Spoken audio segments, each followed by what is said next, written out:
presidente. ¿Qué sucedía en 1866? El país había entrado en su anteúltima guerra internacional. La guerra de Paraguay, la guerra de la Triple Alianza, a la cual Mitre dijo en un mes a las barracas, en 15 días en Corrientes y en 3 meses en Asunción, fue una guerra que duró 5 años y que representó una sangría de vidas enorme en la Argentina.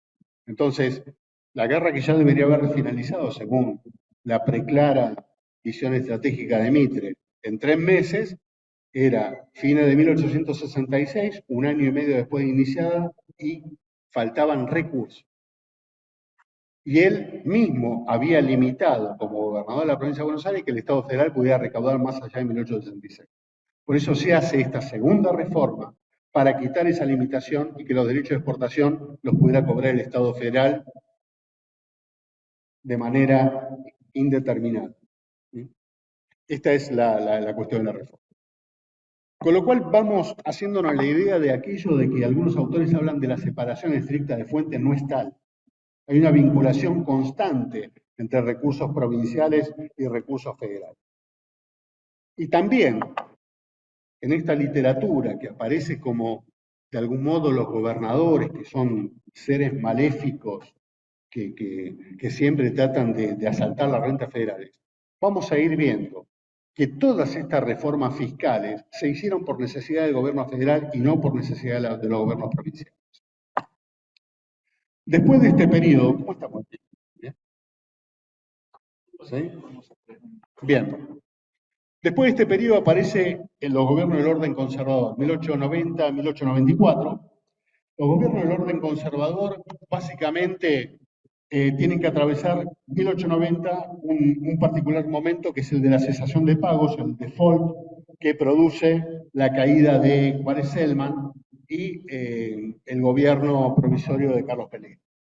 En esta reforma, en este momento de cesación de pagos, el ministro de Hacienda de la Nación, Vicente Fidel López, manda al Congreso una ley para crear los impuestos internos. Esto originó una discusión severa porque no quedaba claro cuál era la característica del impuesto interno, si era un impuesto directo, un impuesto indirecto. Vicente Fidel López dice que es un impuesto directo porque en realidad pesa sobre la actividad productiva, sobre el capital de las empresas. Otros legisladores dicen, mire, esto es un impuesto al consumo porque lo va a terminar pagando el consumidor. Entonces, si es un impuesto al consumo, usted se está metiendo con fuentes tributarias provinciales. Bueno, toda esta discusión, que finalmente el Congreso aprueba la creación de este impuesto siempre y cuando todos los años el gobierno federal renovara ese permiso ante el Congreso Nacional. Esta cuestión se acaba en 1894 con lo que se llama el debate Terry-Mantilla. Terry, ministro de Hacienda de la Nación, Manuel Mantilla, diputado por la provincia de Córdoba, en donde Terry dice, miren, vamos a terminar con esta farsa porque en realidad en la Constitución no hay ningún lado que diga que las contribuciones indirectas son facultad exclusiva de las provincias. Y Mantilla dice, no, porque si en realidad la Constitución o los constituyentes hubiesen querido que la nación imponga contribuciones indirectas, lo hubieran puesto expresamente en la Constitución. Bueno, finalmente triunfa Terry, desde ese momento se aplican los impuestos internos en la Argentina, que es una contribución indirecta, y no hubo que pedir más permiso a las provincias para que el Estado federal las aplicara.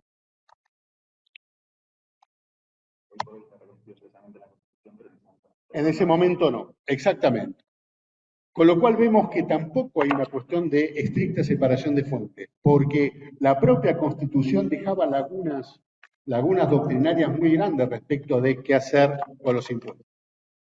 Bueno, la reforma de la concordancia, año 1932, ocurre el golpe de Irigoyen, asume la dictadura de José Félix Uriburu, llama elecciones en 1932, y con la proscripción del radicalismo hay una coalición de fuerzas conservadoras, de radicales antipersonalistas y de socialistas independientes que asumen el gobierno.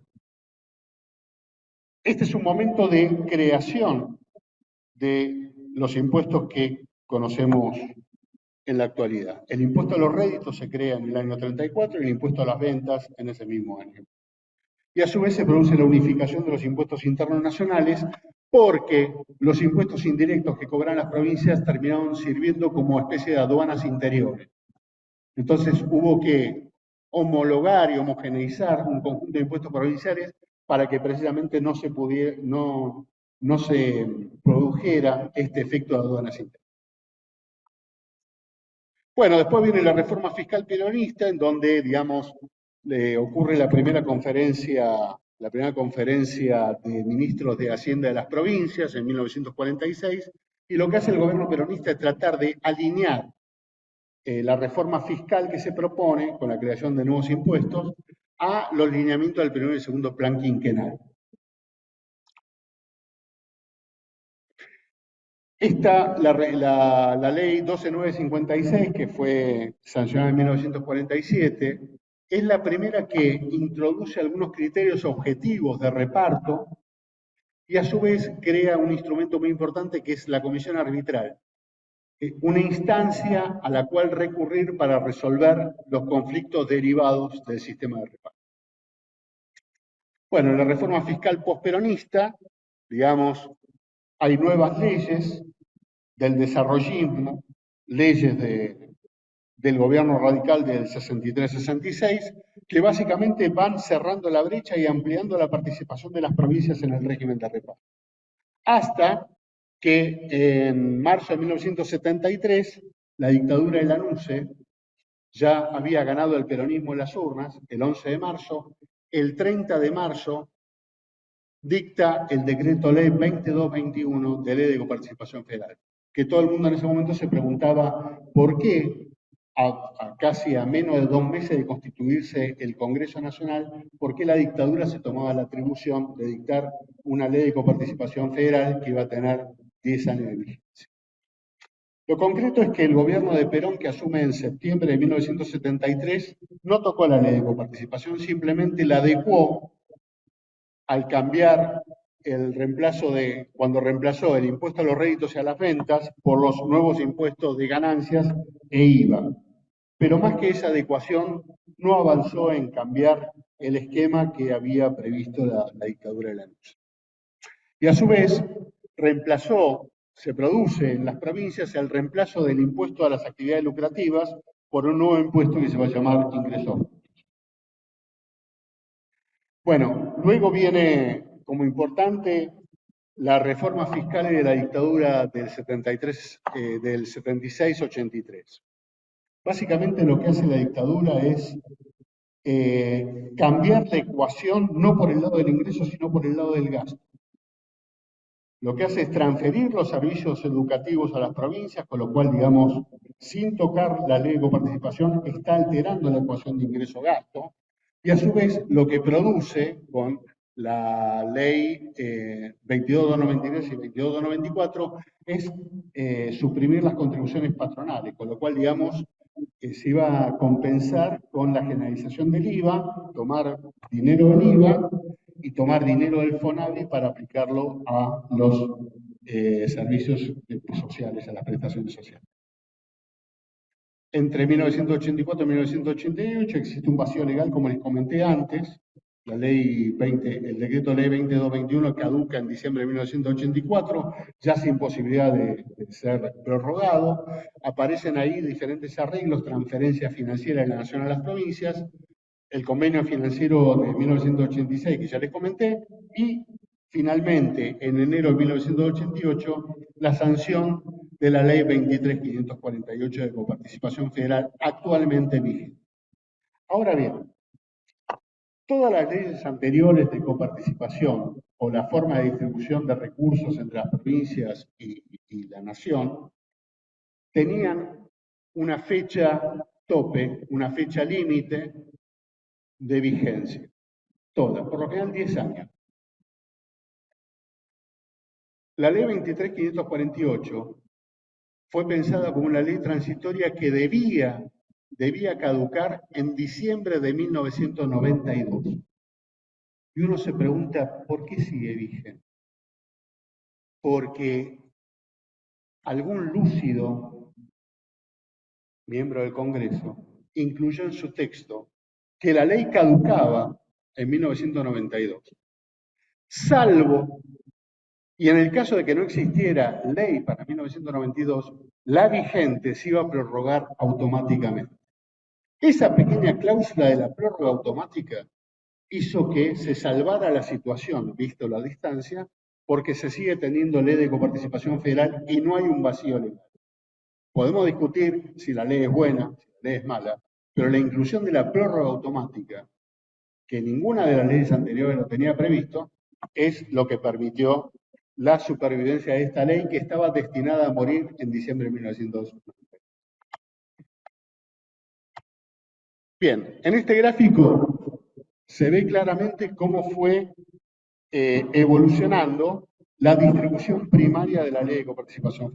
¿Cuánto se llevaba la nación y cuánto se llevaban las provincias? La nación en la línea continua, las provincias la línea punteada. Como vemos, se va cerrando esta brecha y en la actualidad con la ley 23.548 las provincias en conjunto superan a lo que se lleva la nación. Este es el periodo de la concordancia, el periodo del primer y segundo peronismo, el desarrollismo, el gobierno radical del 63-63, la revolución argentina, acá justo en el límite se va a producir la sanción del decreto ley 2221, la dictadura del proceso y finalmente el periodo del radicalismo del gobierno de Alfonsín.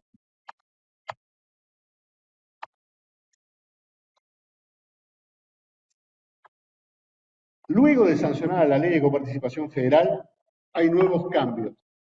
Pero a diferencia de lo ocurrido, no se va a discutir una nueva ley, sino que aparece un nuevo mecanismo, ya muy vigente en el derecho intrafederal argentino, o en el federalismo de concertación, como le gusta decir a determinados juristas, que es tratar de llegar a arreglos parciales sobre temas puntuales a través de pactos, arreglos, consensos fiscales entre la nación y las provincias.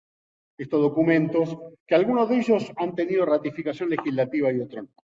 Bueno, lo concreto es que en las reformas fiscales del cuarto peronismo, como lo denomino yo, de 1990 a 1993, se suscriben dos pactos fiscales, el Pacto Fiscal 1 y 2, que establecen nuevas coparticipaciones para atender al sistema previsional. El sistema previsional es el gran talón de Aquiles de la estructura fiscal argentina. Y a su vez se produce la creación del Fondo del Conurbano, detrayendo una parte de la recaudación del impuesto a las ganancias. Luego de ello ocurre en el año 94, ustedes ya lo tendrán más presente, la reforma de la Constitución, que precisamente lo que para algunos juristas argentinos constituye una victoria del derecho sobre la discrecionalidad política, en realidad creo que han cometido el peor de los errores y, digamos, si mi palabra no es lo suficientemente autorizada, tomemos la palabra del doctor Alberto Porto, docente y catedrático de esta universidad, que ha dicho que ha sido un error constitucionalizar un tema como la coparticipación, porque lo que ha hecho es transformarlo en un contenido pétreo, casi. Acá están, digamos, lo que establece el artículo 75 de la Constitución respecto del tema de la coparticipación. Lo cierto es que al haber constitucionalizado un tema que merece otra movilidad, ¿sí?, y que está sujeto a arreglos entre dos niveles de gobierno diferentes, se sumaron otros aspectos que es lo que en definitiva han impedido que tengamos una nueva ley de coparticipación transcurrido 30 años.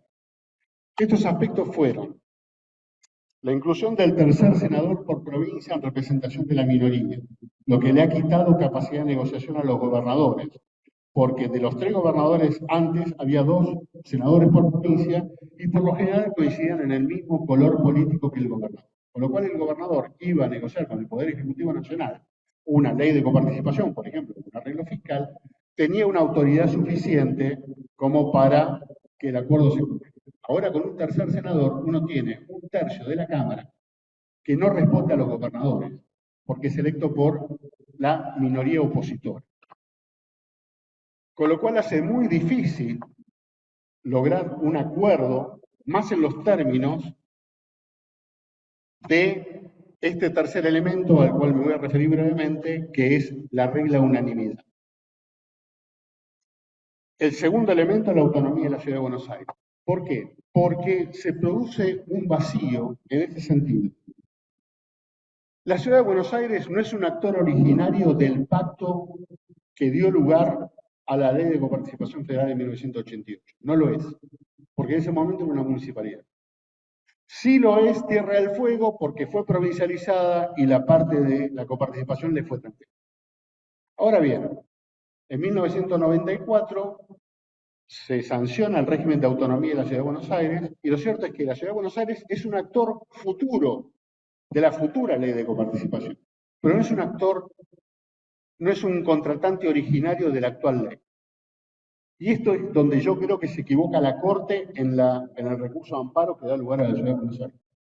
La ley está en la actual ley vigente es la Ley de Coparticipación Federal 23.548 y en esa ley la Ciudad de Buenos Aires no es provincia, tampoco lo es en la actualidad, no es un actor, no es un contratante original.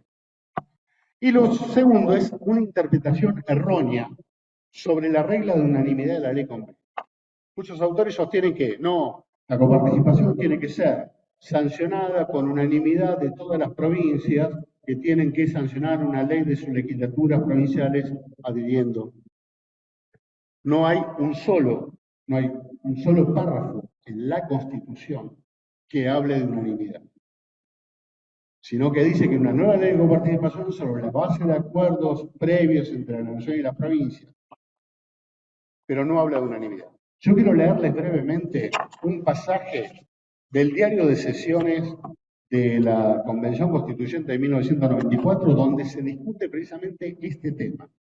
Es un breve diálogo que se produce entre los convencionales Ricardo Harvey, del Pacto Autonomista Liberal de Corrientes, Alberto Natale, del Partido Demócrata Progresista de Santa Fe, María Cristina Guzmán, del Movimiento Popular Porteño, y Rubén Marín, que era gobernador justicialista de la provincia de La Pampa y presidente de la comisión redactora del dictamen sobre la constitucionalización de la ley de coparticipación. El señor Harvey pregunta, señor presidente, se refiere a Marín, le dice, en relación al párrafo que estamos considerando, que estaban hablando de la ley convenio, ¿qué efecto tiene una ley convenio? Dice, con relación al párrafo que estamos considerando, tengo una observación que formular acerca de la última parte para cuando dice, y será aprobada por las provincias. ¿Qué quiere significar esta expresión? ¿Por la totalidad de las provincias? ¿Por los 2/3? ¿Por la mitad más uno? ¿Cuál es el alcance de esa frase? Formulo la pregunta porque esto servirá de criterio interpretativo para el futuro. Le dan la palabra a Marín, presidente de la comisión redactora, y dice, señor presidente, no establece ningún tipo de mayoría, como manifiesta el señor convencional. Tiene que ser aprobada por cada una de las provincias. Ese es el significado. Entonces, toma la palabra Natale, diputado de Santa Fe.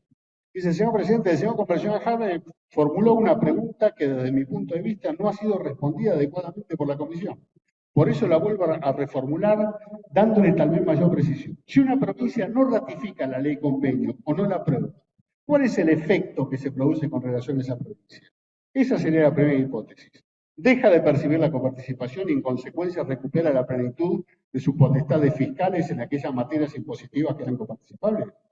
En una segunda hipótesis, la provincia que no ha aprobado la ley convenio sigue percibiendo los porcentajes de la coparticipación vigentes en la legislación anterior, fueran estos inferiores o superiores. Espero que la comisión responda en forma concreta a las alternativas planteadas.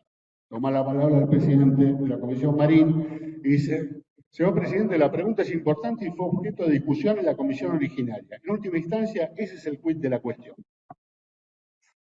En el caso de la última alternativa que planteó el señor convencional Natale, cuando una provincia no firma el convenio, pensamos que continúa percibiendo la coparticipación que tenía. Ha habido casos concretos que se han registrado en los últimos tiempos respecto a determinadas provincias, ya que al firmarse el pacto fiscal, algunas no lo hicieron. La señora Guzmán, diputada jujeña, dice: señor presidente, se ha sostenido que en caso de una provincia no acepte, sigue percibiendo lo mismo que antes, pero supongamos que por ley del Congreso Nacional se baja de la coparticipación. ¿Qué sucede? Porque estaríamos desafiando las matemáticas. Tiene que realizar todo el trayecto de nuevo. Y así se produce, con lo cual, digamos, la discusión se cierra finalmente diciendo: bueno, voten. Votaron. Ahora las preguntas eran atinadas. ¿Qué quisieron decir aquellos que redactaron el despacho originario respecto de la ley convenio? Y de ahí surge toda una interpretación completamente fantasiosa y errónea respecto de la unanimidad. ¿Por qué la unanimidad? ¿En dónde lo dice? Las preguntas eran atinadas. ¿Qué es? ¿2/3? ¿La mitad más uno? ¿3 provincias pueden acordar? No se sabe. Y sobre eso se ha tejido toda una doctrina que, en mi entendimiento, es errónea. Acá vamos a ver, acá tenemos, después de la sanción de la ley de coparticipación, dos acuerdos. El Pacto Fiscal 1 y el Pacto Fiscal 2. Acá ocurre la sanción de la Constitución Nacional de 1994. Después de la Constitución Nacional, que mandaba a sancionar una nueva ley de coparticipación, se hicieron 12 pactos fiscales sin que haya una nueva ley de coparticipación.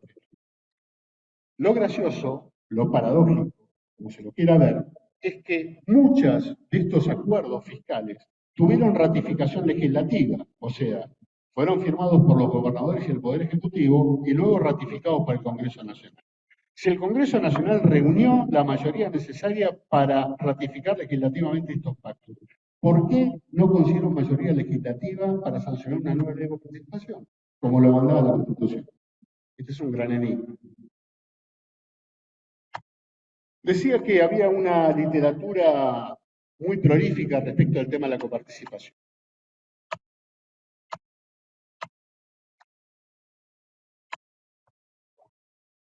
El estudio de las finanzas públicas aparece en las facultades de Derecho de casi todas las universidades, La Plata incluida. En La Plata, las primeras cátedras de finanzas públicas derivan de los teóricos de la Universidad de Pavía, la llamada Escuela Italiana de Finanzas Públicas, y dentro de ellos un personaje muy particular que es Benito Grisi. Seguramente deben haber leído texto de Grisi. Luego, en paralelo, existen las escuelas superiores de comercio en la mayoría de las universidades del país, que derivan en la creación de escuelas de ciencias económicas, que son de algún modo el prototipo o el antecedente de lo que van a ser las facultades de ciencias económicas en las principales casas de estudio del país. No existían las facultades de ciencias económicas. Entre ellas, la de la Universidad Nacional de Córdoba, la Escuela de Ciencias Económicas, creada en 1935, y en La Plata, que la Escuela de Ciencias Económicas se crea en 1948. Grisiotti tiene, a través de Mario Pugliese y de Dino Harach, una notable influencia en la evolución de la ciencia y las finanzas públicas en esos años y sobre todo en la Universidad Nacional de Córdoba. Como dije, en Córdoba la Facultad de Ciencias Económicas se crea en 1948, mientras que en La Plata se crea en 1953, junto con el Instituto de Economías y Finanzas, que es el antecedente del actual Instituto de Investigaciones Económicas de la Universidad. Y dentro de la Facultad de Ciencias Económicas de la Universidad de La Plata va a tener un papel fundamental el periodo de decanato de Horacio Núñez Miniana entre 1968 y 1973. Porque con Núñez Miniana se abandona definitivamente en la Facultad de Ciencias Económicas los viejos programas de la ciencia de las finanzas que traían de la Facultad de Derecho y se empieza a dar un nuevo enfoque basado básicamente en la teoría económica del bienestar y la teoría del federalismo fiscal que provienen de las universidades estadounidenses. Según un importante autor, Horacio Cao, existen básicamente dos enfoques de la literatura vinculada con con la coparticipación federal.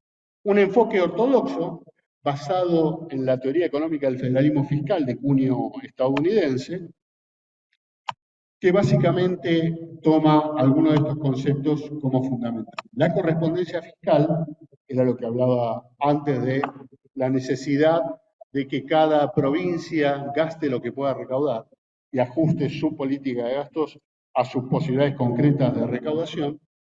El accountability fiscal, esto es sostener que esa correspondencia fiscal crea mayor responsabilidad fiscal por parte del gobernante, porque va a tener que dar la cara, o sea, si quiere aumentar el gasto, va a tener que aumentar los impuestos a nivel local y va a tener que responder políticamente ante sus contribuyentes ciudadanos.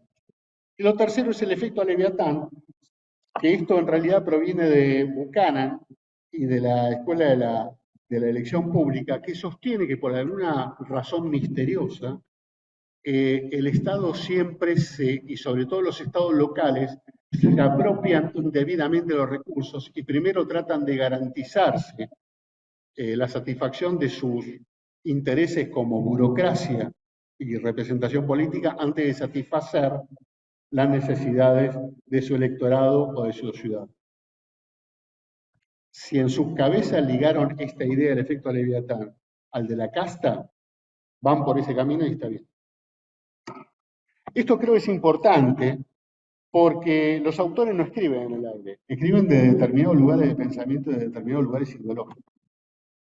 Frente al enfoque que Cao denomina ortodoxo, existe un enfoque revisionista que básicamente se basa en la teoría del desarrollo y digamos, de lo que es el pensamiento de la CEPAL de los años 70 y 80.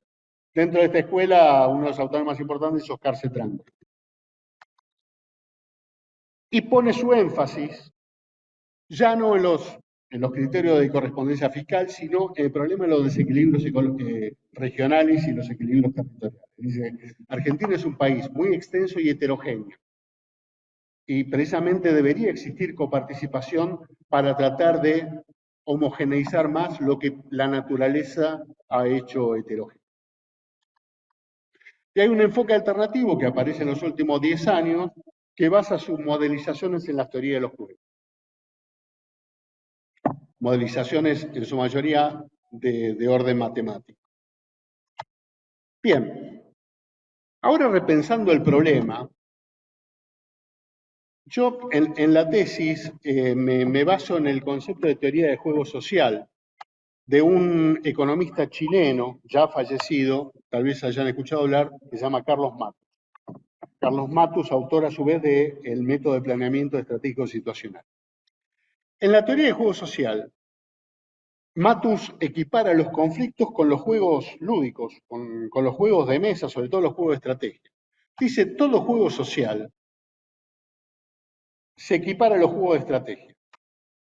Y los juegos de estrategia, como cualquier juego, puede ser los juegos de mesa, puede ser el fútbol, puede ser el rugby, el que se les ocurra, tiene básicamente los elementos que lo componen, jugadores que tienen diferentes habilidades. En los juegos de estrategia, al igual que en el juego social, hay reglas de juego que son preexistentes. Hay maniobras de juego, hay modo de jugar y hay incertidumbre. Y esta es la principal diferencia de la teoría del juego social con las modelizaciones matemáticas de la teoría de los juegos convencionales. Porque en la teoría de los juegos convencionales están todas las posibilidades planteadas en el propio juego. Cuando uno piensa en el dilema del prisionero, por ejemplo, uno sabe que existe una sola posibilidad de contestar sí o no, si acusa o no acusa. Recuerdan el dilema del prisionero, ¿no? El del juez que acusa a dos reos de un crimen, entonces le dice a los dos por separado que si se acusan mutuamente le va a tocar una pena menor, se acusan al otro y el otro no los acusa, es libre y el otro va a quedar preso y si se declaran los dos inocentes también van a ir presos. Con lo cual, digamos, y ninguno de los dos reos sabe que va a contestar el otro. Entonces, en este tipo de modelizaciones, lo cierto es que todos los datos están a la vista, no hay otras posibilidades. O vas preso, no vas preso, o vas preso por 2 años, pero lo que dice Matus es, la incertidumbre es tener que maniobrar entre múltiples variables que van cambiando. Y dice que en la realidad social, los juegos se comportan de ese tipo, si uno lo quiere asimilar a un juego. Entonces, Batus habla de dos conceptos fundamentales para los juegos sociales. Dice, los juegos sociales tienen básicamente genoestructuras y fenoestructuras. ¿Qué es una genoestructura? Una genoestructura se compone de las reglas que fundan ese juego y de las capacidades de los actores al inicio de ese juego. ¿Sí? Que no son las mismas ni están distribuidas de manera asimétrica ni homogénea. Y a su vez, la fenoestructura es el modo en que juegan el juego esos jugadores y las acumulaciones que se producen. En el juego, los jugadores van realizando diferentes maniobras y a veces pierden capacidades y a veces ganan. Es un juego dinámico. Todo el objetivo de este juego es lograr las acumulaciones necesarias en la fenoestructura, acá, para poder cambiar esto. En definitiva, los actores lo que quieren es cambiar las reglas fundantes y poner nuevas reglas que los favorezcan. En esto consiste todo juego social. Y el de la coparticipación no es muy diferente. ¿Estamos? Pero a su vez, dice Matus, y esto concluye, digamos, la teoría, es que estos juegos de fenoestructuras, reglas, capacidades y fenoestructuras, maniobras, acumulaciones, no ocurren en contexto, que llama campos de fuerza. Dice, a veces estas interacciones ocurren en un campo 1 donde los recursos iniciales o adquiridos son controlados por el actor principal del conflicto. Si yo soy el Estado Nacional, a veces tengo el control de esos recursos iniciales. En el campo 2, esos recursos están compartidos con otros actores, por ejemplo, las provincias. Existe también la posibilidad de que esto se desarrolle en un campo 3, en donde esos recursos estén bajo el control de los otros actores. No los comparto, los manejan los otros. Y también, dice, es el peor escenario que estos juegos ocurran en un campo 4, donde los recursos no los maneja ningún actor del conflicto. Un ejemplo, los 20.000 millones de dólares menos que ingresan en la balanza comercial producto de la sequía. La sequía no la maneja nadie, la sequía ocurre. Es un condicionante de campo 4, claramente. En su momento, por ejemplo, cuando se sancionó la ley 23.548 de coparticipación, los gobernadores peronistas que venían de ganar las legislativas y las gobernaciones en septiembre de 1987 se plantaron frente al gobierno de Alfonsín y colocaron la ley y le impusieron la ley. Entonces, claramente, en ese contexto, los principales para resolver ese conflicto estaban manejados por los actores secundarios del conflicto, que eran los gobernadores, y no por el Estado Nacional. Vemos entonces cómo puede operarse y cómo se puede analizar esto. Por ejemplo, en el caso de la cesación de pago de 1890 y cuando se sancionó la ley de impuestos internos, en ese momento se salió de la cesación de pagos con un acuerdo que le impuso el Banco de Inglaterra al gobierno argentino. Y sobre todo le imponía que no podía emitir moneda, que era el principal recurso para financiar el Estado Nacional. Ahí claramente los principales recursos estaban en manos de actores ajenos al conflicto, el Banco de Inglaterra.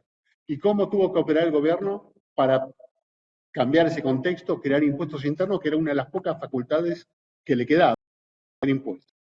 Entonces, vemos cómo se mueven estos campos, pero lo esencial es entender el concepto de genoestructura y fenoestructura. Todo juego tiene reglas fundantes, todo capacidades de los actores, que no están distribuidas de manera igualitaria y son asimétricas, y a su vez en el campo de la fenoestructura los actores realizan maniobras con el fin de acumular mayores capacidades de las que tenían inicialmente. En esto consiste el juego.